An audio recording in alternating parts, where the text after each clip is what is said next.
আপনারা ভেতরে ঢুকে এসেছেন কেন? বাড়িতে ভেতরে মহিলারা আছে, বাইরে যান আপনারা আগে।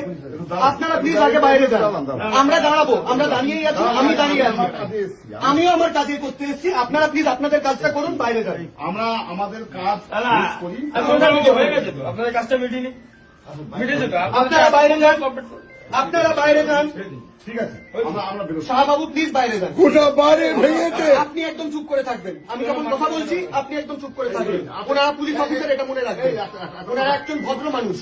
ওনাদের মেরুদণ্ড নাই থাকতে পারে, বাট ওনারা ভদ্র মানুষ। আপনি আমার কাছে বলুন। আমি অ্যাডভোকেট সূর্যনীল দাস, আমি হাইকোর্টে প্র্যাকটিস করি, আমার গাড়ি বাইরে দাঁড়িয়ে আছে। এবারে বলুন, আমি ওনাদের অ্যাডভোকেট। আমরা একটা জিনিসে কি জানতে চাইছেন? ওনাদের 6 তারিখে যাতে ওনাদেরকে নিয়ে যেতে পারেন সভাতে, বুঝি না আমরা, বুঝি না। ব্যাপার নয়। প্লিজ সাহেব, প্লিজ স্যার, প্লিজ সাহেব, সাহেব আমার কথাটা শুনুন। সাহেব আমার পুরোটা কথাটা ভিডিও করবেন। সাহেব আমার কথাটা শুনুন। স্যার নমস্কার। স্যার গায়ে হাত দেবেন না, গায়ে হাত দেবেন না। উত্তেজিত হওয়ার মতনই কাজ করছেন আপনারা। আপনারা বাড়ির ভেতরে উইদাউট পারমিশন ঢুকছেন কি করে? এটা একটা প্রাইভেট প্রপার্টি। জানেন না আপনারা আইন? ঢুকতে পারবেন শান্তিনিকেতনে? ঢুকতে পারবেন কালীঘাটের ওই বাড়িতে? সাধারণ মানুষের বাড়ি